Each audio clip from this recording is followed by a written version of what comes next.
So, very good afternoon to you. We start with the solvency ratios today. And the agenda is that we will complete solvency ratio and the profitability ratios today.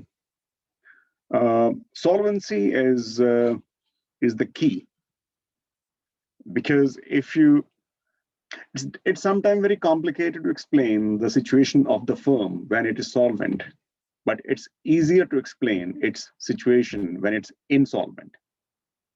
Because a company, if insolvent, ceases to exist, investors lose money. The shareholders may get nothing at all. The debt holders can get some partial, some money, maybe not fully. Of course, not fully. Usually it's not. The people, very importantly, the social impact of insolvency, the opposite of solvency, is that people lose jobs. Suppliers do not get money from the company who they are supposed to get. And as a result, their own solvency can be shattered. The customers, those who have bought goods from the company which has become insolvent, if they need some spare parts or if they need some extra service, especially if the company is providing them some durable goods which last for a long time and which need some technical servicing, that could be a big issue. That could be a big challenge. So sometimes when we have something in our life, and if we ask the question that, hey, why this thing is important in your life, it's difficult to say. But if the same question is a little bit revised, hey, what you have, if it doesn't exist, how the life would be, then it's easier to pour your heart out.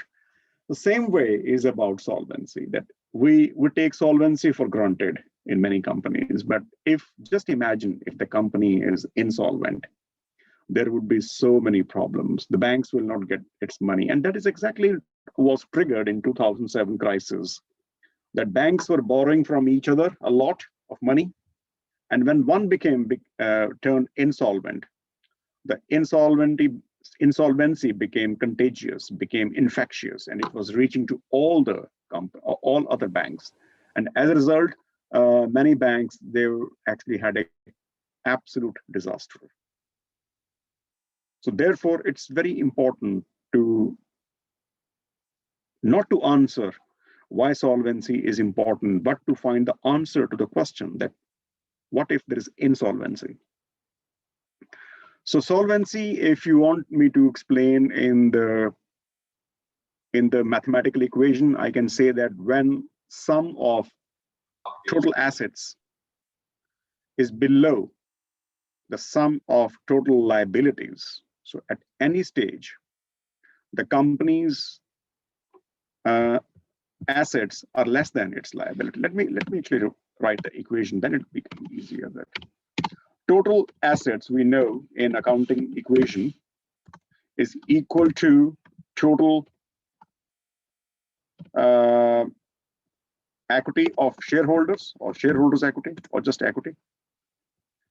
Total shareholders' equity plus total liabilities, current plus non-current, debt or other, all liabilities together. And a company is declared solvent when the total of assets more than total liabilities. In other words, if liabilities, okay. In other words, if total assets are more than total liabilities, then the total equity will be positive. The problem happens that in case of insolvency,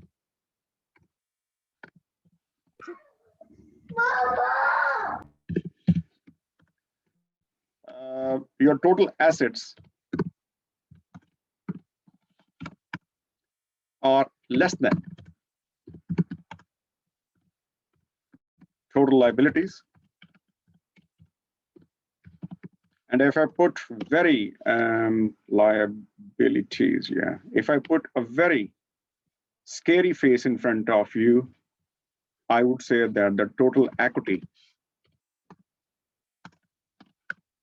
of the shareholders become negative. This is a tragedy when the total equity, so the equity become worthless. Worthless, zero, no, it become even negative. So that is a disastrous situation. Liquidity and solvency are very much related. Liquidity problem, if you have the liquidity problem in the short period, in the current period. And it is because your current assets are falling short of the current liabilities that we discussed yesterday and even before last week. But the thing is that in case of your current assets go below current liabilities, the company has a time and opportunities to recover back. Remember yesterday when I showed you the BP's financial, those spreadsheets of liquidity ratio. There was a one time, maybe 2008, I don't know which year, 2007, maybe 8, 9, or 10 somewhere, when the current assets of BP were below the current liabilities. And this is why the current ratio was less than 1. And I argued with you yesterday that I don't believe in this legend that the current ratio should be more than 2 or 2. No, I don't care about it. But what I care is that the current ratio must not be less than 1. In other words, your current assets should never be below the current liabilities. But now I will go a little bit further, and I would say that that's not a matter of life and death. Even if your current assets are below the current liabilities and your current ratio is less than 1, because you have a time to recover back. You can come back next year. BP didn't become bankrupt the year in which the current liabilities were more than current assets. But if in a year, anytime during the lifetime of BP, if total assets, including current plus non-current, are less than the total liabilities, the current plus non-current, the company can be declared insolvent, bankrupt. First, it starts with insolvency, and then slowly we go through the bankruptcy proceedings, and then the case goes to the Ministry of not the ministry, but there is a registrar of companies, and this whole bankruptcy process or the insolvency process is followed. But the point I'm trying to make here is that if you have the current assets falling below the current liabilities, hence you have the liquidity problem, you have a chance to recover. But if your total assets are falling below the total liabilities, you have no chance to recover.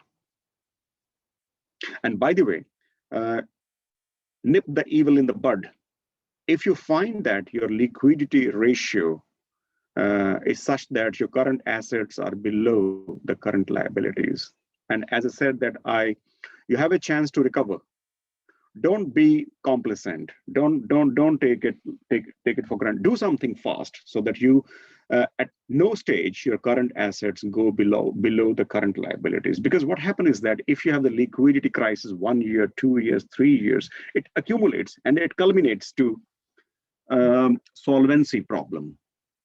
So you may fall in the trap of solvency. So if it's like we ignore the basic the cough and flu, and ultimately that could become a big disease. So that kind of thing. So if a company is having its liquidity crisis consistently, that is a sign that there is a danger of full-fledged insolvency looming ahead. So the company must do something fast before the matter is out of hand. So therefore, solvency problem is not a starting point. Solvency point is actually the ending point of the company's lifespan. But a bad liquidity ratio is like a signal, is like a health check that, hey, you know what, we need to do something. Because that is why, if ever you find during the liquidity ratios, when you are analyzing and drawing the inference based on that, that hey, the ratio is going down, even though it's positive, but it's consistently going down, you must advise in your inference section to the company that, hey, you must do something fast to improve your cash inflows and reduce your cash outflows, increase the revenue, and cut short your expenses so that you are not having a consistent liquidity crisis. Because if this exception become a routine, then time is not far away when the company would hit the insolvency. So the liquidity crisis, if it is not properly taken care of, can ultimately turn into a solvency crisis. So it's very important that we should be very careful when we get the signal. So basically, liquidity crisis is a signal of the full-fledged problem called insolvency. So take it seriously.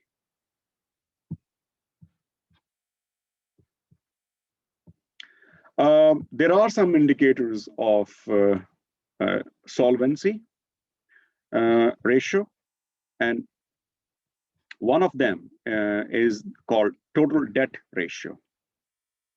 So in other words, the total debt ratio is basically the total liabilities divided by total assets. So basically, if you see the total assets minus total equity, then it becomes total liability. So it's like a liabilities divided by the total assets. Okay. And may I ask you that, would you like to have this ratio more than 1 or less than 1? Yeah. So it means that your total liabilities are less than total assets. And that's what we want. That's what we want, that the liabilities, total liabilities, I should say, not just liability, because you can be confused. You can confuse it with only current liabilities.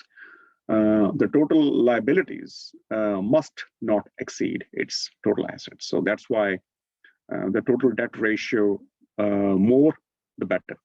No. Less the better. I'm so used to of saying more the merrier, but not in this case. Not in this case. So at no stage the total debt ratio be more than 1. It should be as less as possible. So it can. Yeah. So you should be very watchful. Not only once, you should scan it over time. So watch it over a time. So even though it is less, but it used to be 0.75, but now it's becoming 0.77, then 78, 83. Hey, even though it's below 1, but you need to do something. It's rising. It's on the rising side. So be careful. Debt equity ratio is a very important measure of the solvency that we apply in the empirical research. Those people who are in the empirical, in the real research, if they have to check the solvency criteria, often they use the total debt to equity ratio. So, and the debt to equity ratio is basically, quite widely used. I use it quite often. So it's basically the ratio, how much financial debt you owe and how much financial resources you own. Equity is what you own and debt is what you owe. And the common sense says that what you own should be more than what you owe. Okay, but remember, be careful. Here I'm talking about debt. I'm not talking about total liability. So don't mix it up that, hey, equity must be more than debt all the time. Don't confuse it with, because debt, every debt is a liability, but every liability is not a debt. If you are owning some, If you are owing some money to your supplier, okay, it is a liability, but not debt.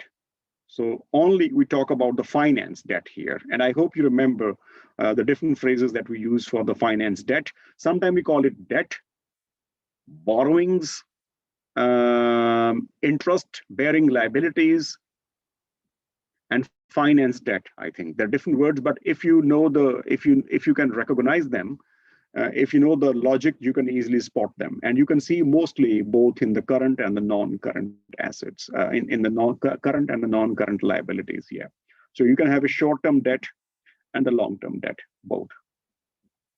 All right. So altogether, your total debt, total finance debt, and total equity.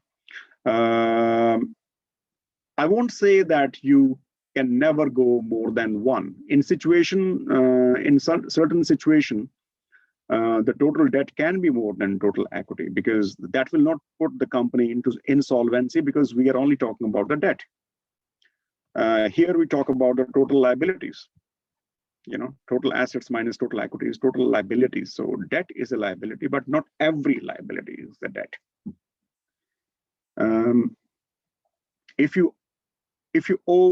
If you haven't paid salary for the last 3 months, it's a liability, but it's not a debt, basically. But if to pay the salary you borrow from the bank, then it becomes a debt.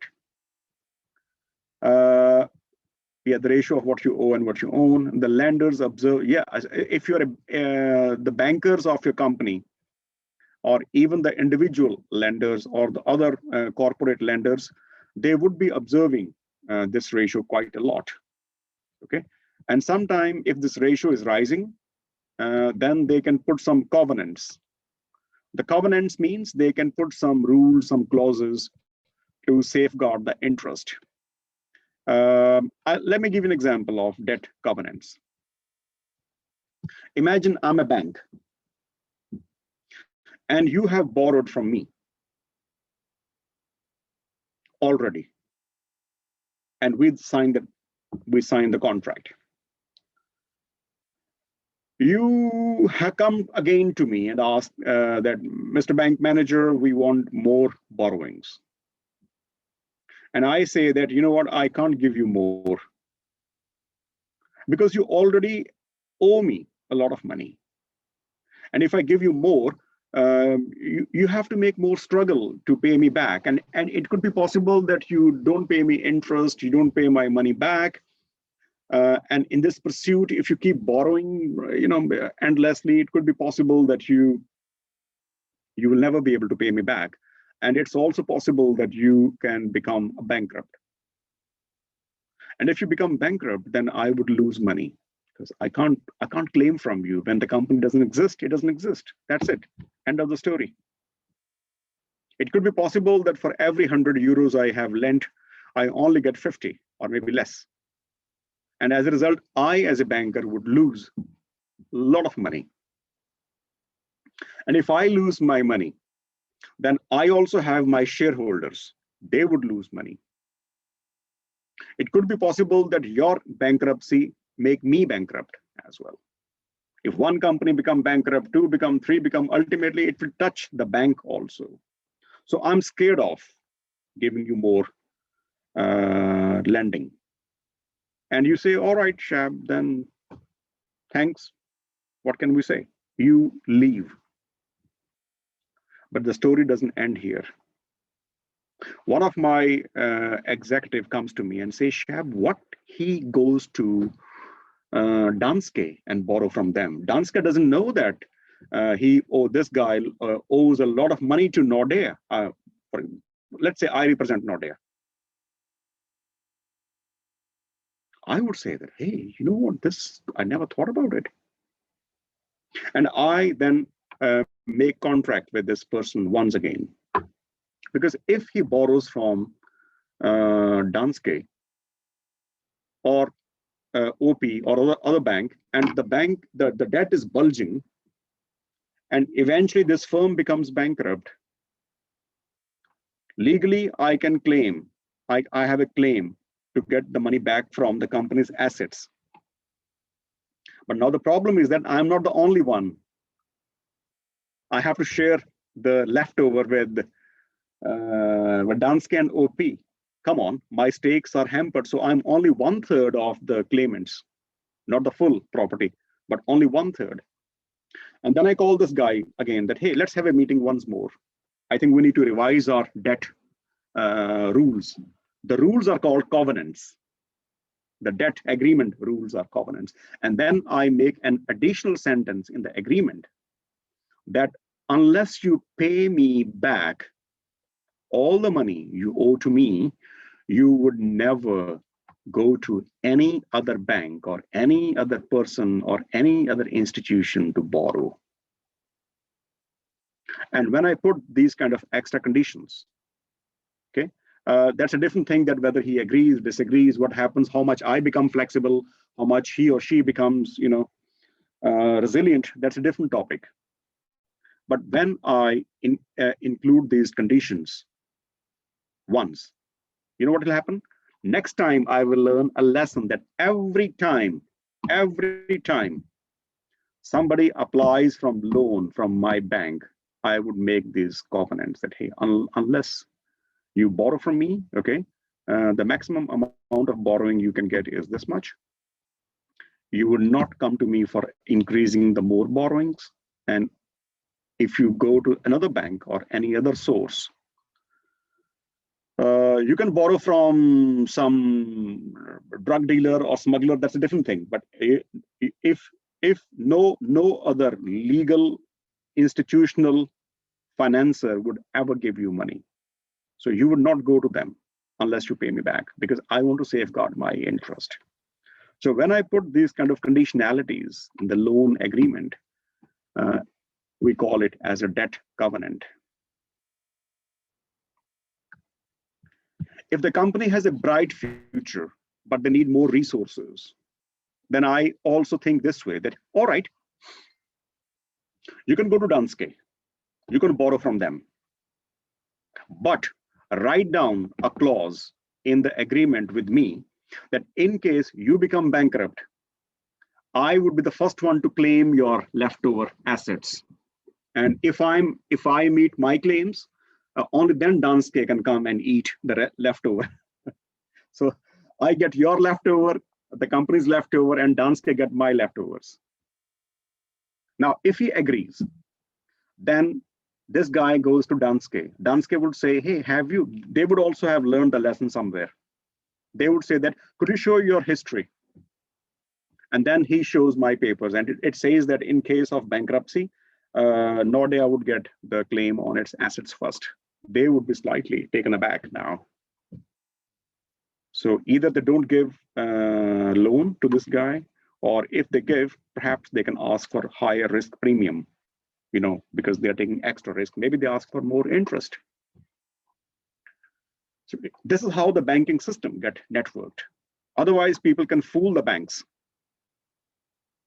So that is why we include these kind of strict conditionalities, so that the company the borrowers become disciplined. So the debt covenants are meant to discipline the borrowers, that they don't exceed the limits. Because if they are making the debt as a habit, I think then they become compulsive borrowers, and it's not good for anyone. The company become bankrupt, it loses money, it loses people, they lose jobs, their suppliers are hurt, the consumers are hurt, the government is hurt because the company might not even have paid the taxes to the state. And then all other investors, including shareholders and the debt holders, they suffer. And then this has an impact on the others. So it's like a domino effect. When one company becomes insolvent or bankrupt, the insolvency is not restricted to this company itself. It goes way beyond it. Okay? So therefore, it's very important that this kind of debt equity ratio is maintained in a discipline.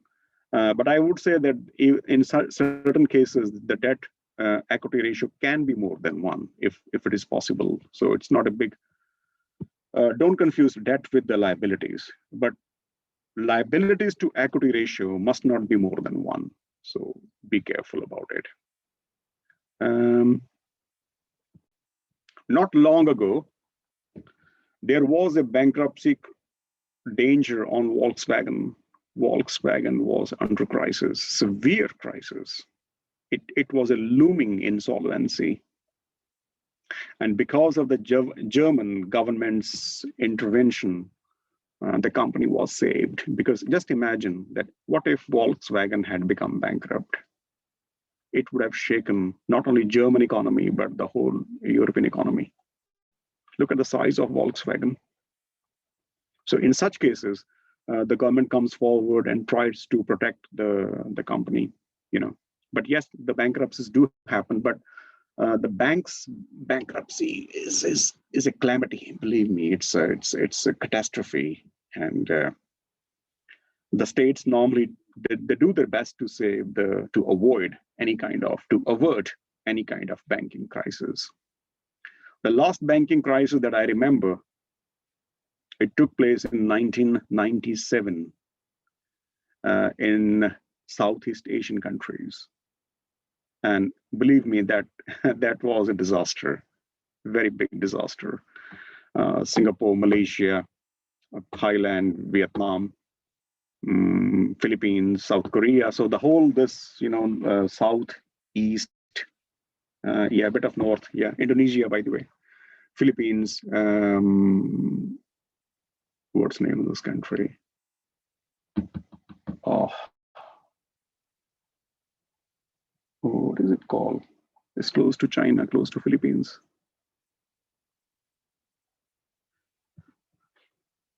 Goodness me, why can't I remember? Taiwan, so including Taiwan. So it was a major banking crisis. And 2007 also, exactly 10 years later, this crisis that took place started with this, Lehman Brothers and other banks in the US was also a banking crisis to begin with, but later on it became so big. As I said, that it's more like a domino effect. So it's like one thing falls and then it has a knock-on impact. So exactly 10 years later, this thing happened. Yeah.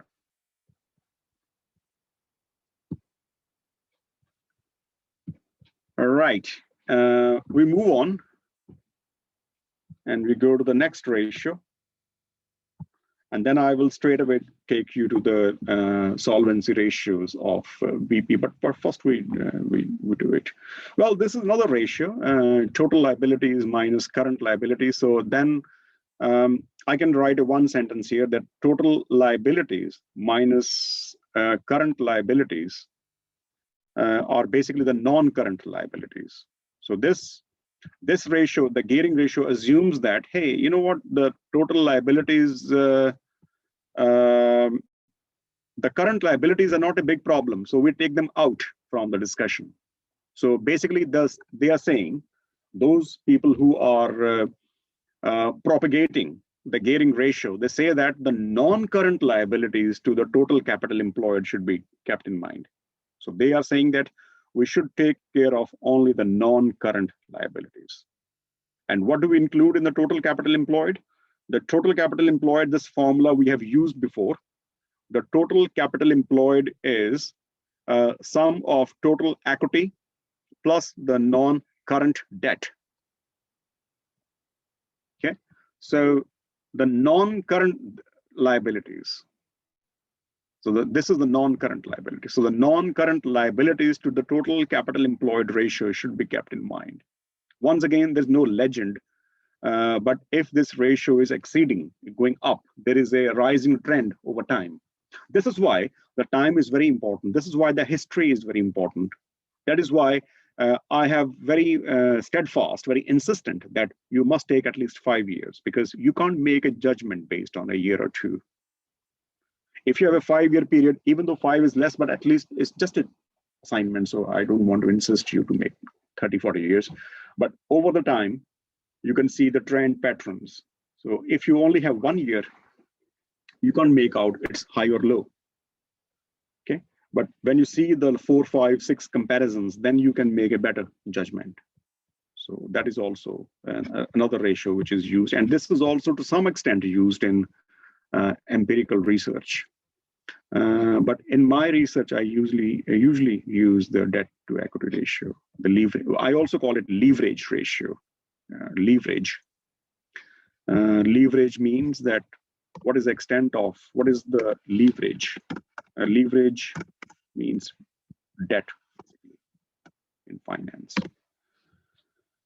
So if the debt to equity ratio is 0.60, it means that for every €1 of equity, the company has a debt of 60 cents. Okay. As I said, that this ratio I have seen many times more than one. So that's not something unusual. Of course, it has to be under the watchful eyes, but don't confuse debt with liability. So debt is a part of liability, right? But not every liability is a debt. And the liabilities must not be more than assets. Which liabilities? Total liabilities. In the exceptional circumstances, the current liabilities can be more than current assets. So, but then it's a signal that the big threat is ahead. We should do something right now. And then there's equity multiplier. I don't know why I have it. It basically only shows that how much the investment in assets is financed by the internal capital, because you all know that the total equity is the internal capital of the company.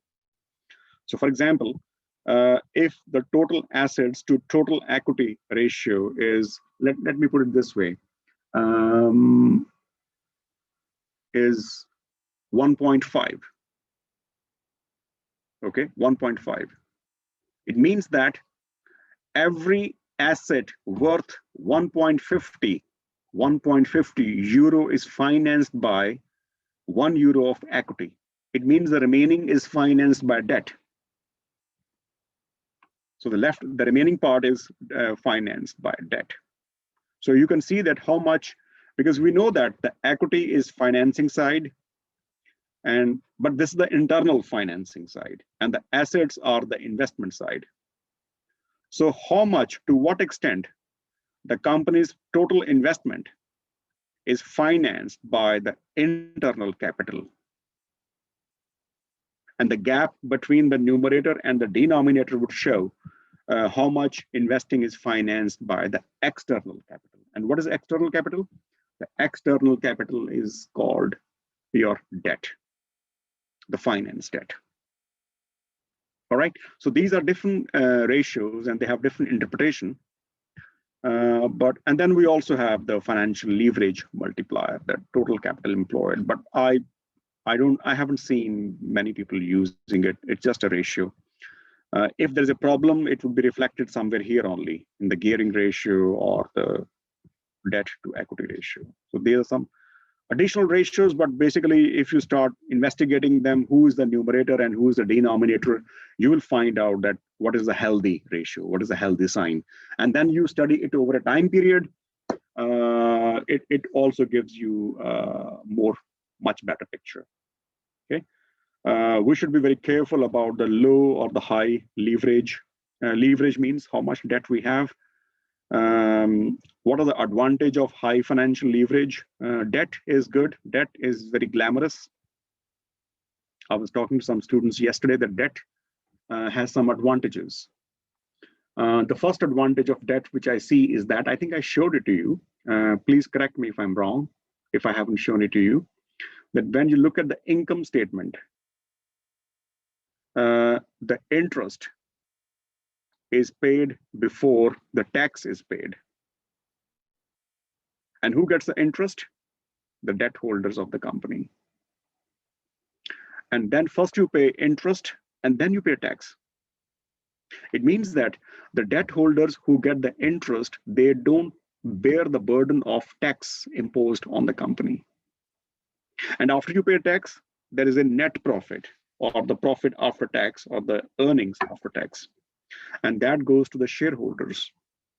It means that the money which shareholders receive from the company or may receive from the company, that is after tax. So the burden of tax falls on the equity capital than the debt capital. That's one advantage of debt. The second advantage of debt is that during the time when the rate of interest are falling, at that time, by borrowing more, you can bring down your cost of capital, because now you are getting capital cheaper. And cost of total capital, including debt and equity, is a very important cost. It's a very important parameter. And if you are able to lower the cost of borrowing, then why not? If you have the capacity to borrow, if you're a good borrower, you have the healthy financial structure that you can afford to borrow, and the interest rates are falling, then why not to borrow? And the third advantage of debt, I see that it disciplines managers. If the managers have low debt or no debt, they will not have any strictness. They will not feel any urge or motivation to work hard. But if they have debt, they know for sure that they not only have to pay back the original money back, give back to the debt holders, but also pay them interest. So there is certain X cash outflow which will be leaving the company. So the company knows for sure that this much money we definitely have to pay to the outsiders. So therefore, they're always on toes. They're always on, they're more careful that they must work hard so they have a motivation to work hard.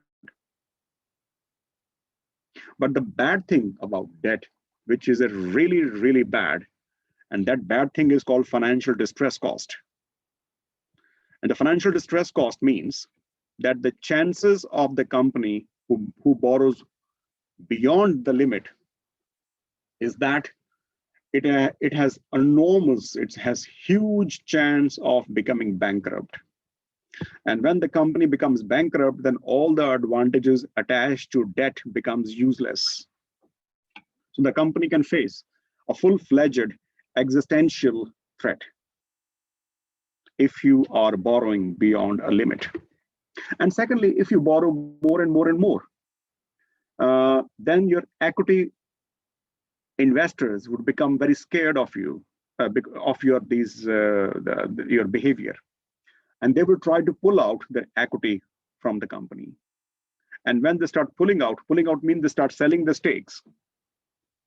The share price of your company will go down very badly, and then you lose a lot of money. And then even the debt holders will try to ask you, hey, give our money back. We can't invest in your company. So there is always there's no any limit that 60%, 50% is a say. No, it depends upon the situation. It depends upon the market dynamics. It depends upon several factors. And usually when we study financial management course, we study more in details at what exactly, how far the company can afford to have debt.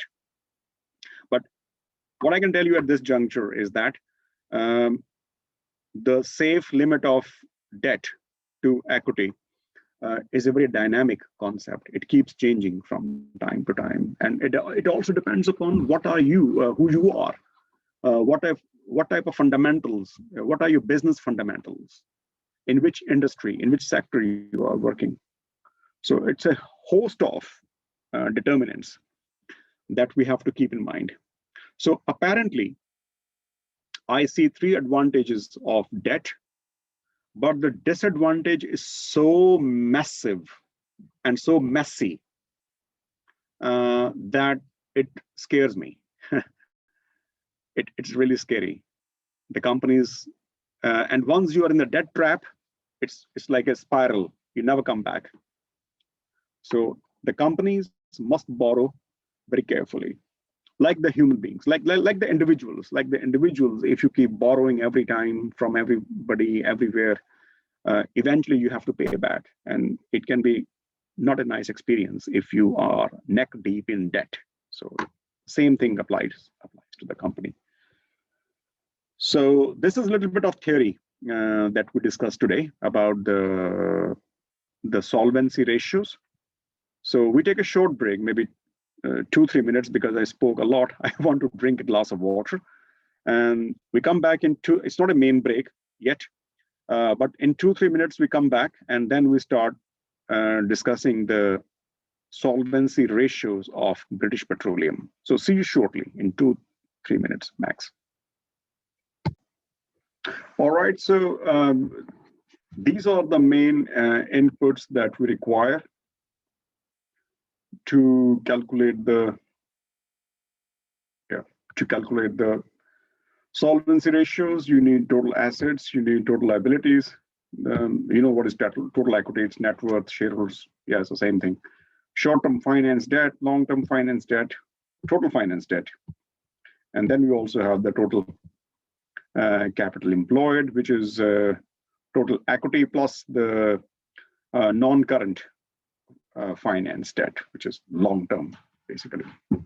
So these are the main inputs that we require. And eventually we can calculate it. So I just put the formula, so you know this is not a problem, so you can calculate it. And then we have the plotting of it. The total debt ratio is really, going up. The trend is really sharp, you can see here. And the total debt ratio is basically the total liabilities, total asset. Yeah. So you can see that in the company, the proportion, even though it's not one yet, but the point is that the trajectory is on the rising side. Okay, so this is scary for BP. And then we have the gearing ratio, which is about the gearing ratio is the gearing ratio is basically total liabilities minus, so it's only talk about the non-current liabilities, and it means that the share of non-current liabilities is also increasing, which is very scary, if the non-current liabilities are. I can imagine that the current liabilities may rise at some time, but that's like a temporary phase. It may be a temporary phase because eventually you have a time to recoup, you have a time to recover yourself. But if there is a general tendency of the non-current liabilities going up, that's something you need to discipline yourself. And similarly, debt to equity ratio is also increasing. So it's close to 0.7. I would say it's not really scary, but somebody pay attention to it. And then the other ratios also, for example, if you look at the long-term debt ratio to the total assets, it's going up. This is something really scarce. That the percentage of long-term debt is really going up, and that is why the long-term liabilities are also going up. The long-term liabilities, if they are showing an rising tendency, you need to be very watchful that something is wrong with the financial health of the company. Okay. You can attribute to several reasons, because over the last few years, the oil prices have been in crisis. COVID-19 has actually reduced the demand for oil considerably. And the third thing is that there is a general consensus in the global communities to cut short the fossil fuel and increase the green energy, and in this direction, things are developing very fast. And as a result, even though the traditional oil companies are also bringing in the green, the eco-friendly energy, but there are some more specialized organizations, companies, which are only specializing in the green technology, the green energy. And they are doing much better than the traditional oil companies. So as a result, the overall competition in the energy sector is really stiff. So these are some of the reasons why the profits and the cash flows of the oil companies in general are going down, and the liabilities are rising, so they are borrowing huge amount of money to go into R&D and develop the alternative energy. And I would still say that BP in particular has not been fully recovered from the shock of Gulf of Mexico crisis, which took place. It was a big environmental disaster that took place in the early part of, I've forgotten exactly the year, but you can check. I think it's not very, about 10 years ago, if I'm not wrong, nearly 10, 11 years ago, when this Gulf of Mexico crisis took place. It was a big catastrophe, and BP was the culprit, so it hasn't fully recovered from, because BP has to pay a lot of money as a liability to the stakeholders who were affected by this disaster. Yeah, so that is why when I see the solvency indicators of BP, they are not very promising. When I was looking at the operating ratios, half of them were okay, half of them were not so okay. Similarly, the liquidity ratios were not something really scary, but actually they are scary. If you look at the working capital of the BP, it's really nosediving, going southwards. And on top of that, when we see the solvency ratios, they are even more scary. So overall financial health of British Petroleum, not so good. But we are yet to see the profitability ratio. So let's hope that something looks better in the last set of ratios.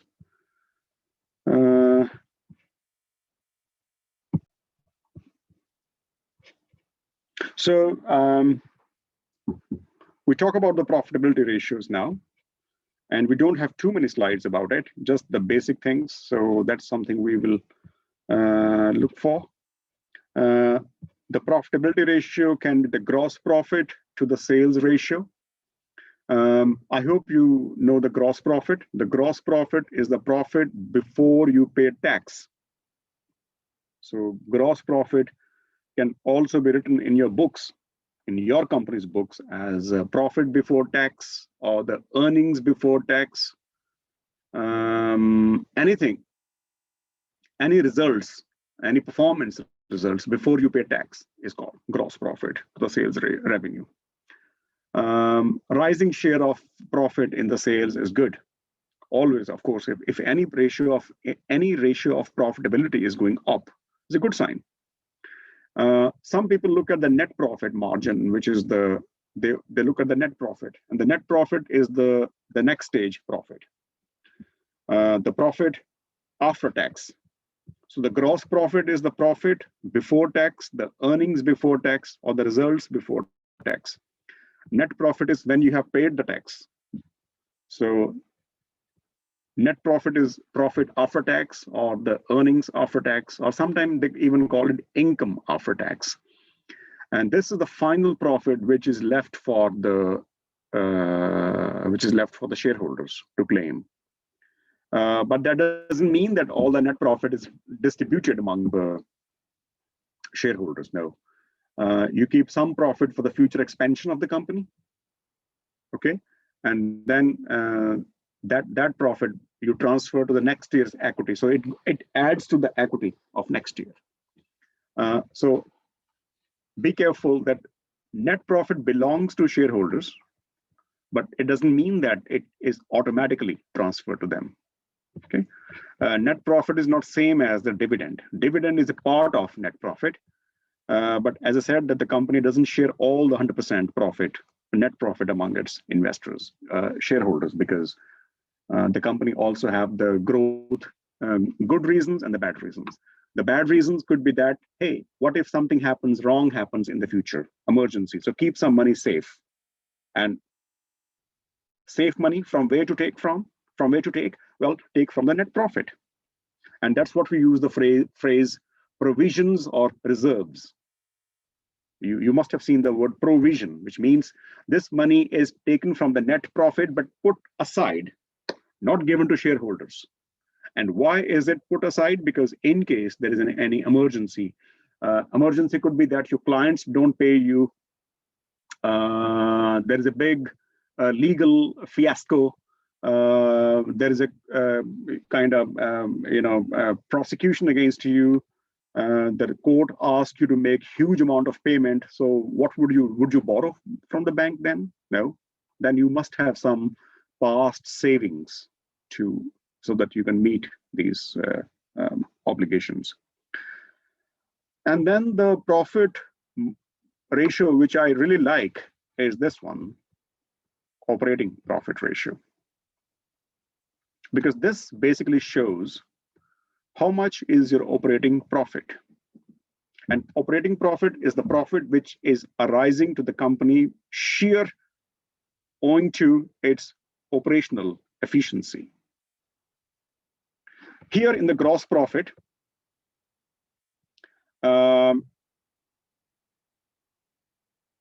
we have paid the interest. So this profit has been calculated after you have paid the interest, the finance cost. Now the finance cost do not represent your operational performance. This profit, net profit, is calculated after you have paid interest and tax.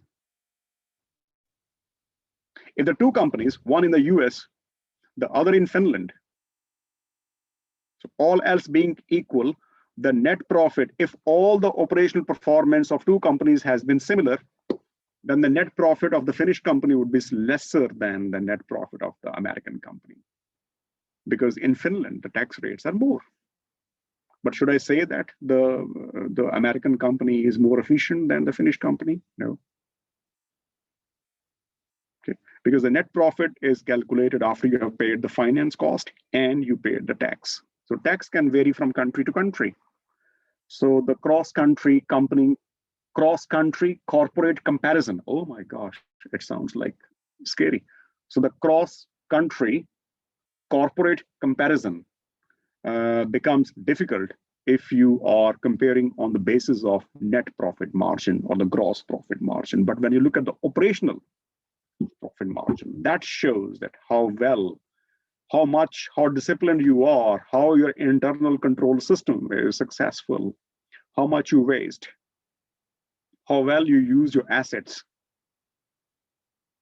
physical assets, the intangible assets, and the human assets, and the natural assets, whatever, how well you use them. Okay, so that's why this is my favorite, operating profit margin. And then we also use the shareholders' funds, which can be used, but I don't know why this we include. And this interest cover we have included already. So in fact, even if I delete these two, life will not be pleasant. So for me, ratio is the most important, followed by these two. Okay. Interest we have done in the operating ratio, so let's not take it. Let's not consider it. And now it's time to go back to the spreadsheet. And if I stop sharing it,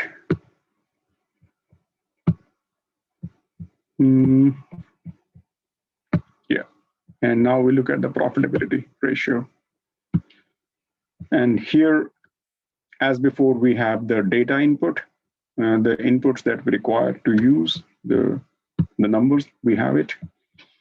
And then we put them in the formula. I would only talk about the first three ratios. And you can see that the gross profit, the net profit, and the operating profit margin ratio, and how they look like. Well, not so good. Not so good. And operating profit is here, I guess. Yeah. There has been some silver lining in the cloud when there is a rise. For example, you can see that after 2015, there is they came out of the loss grip and then the profit rose considerably. But since 2018, they are again going downward. So it's like a what do you call it? Head and shoulder kind of phenomenon, that it's like a going up and down. We call it head and shoulder phenomenon.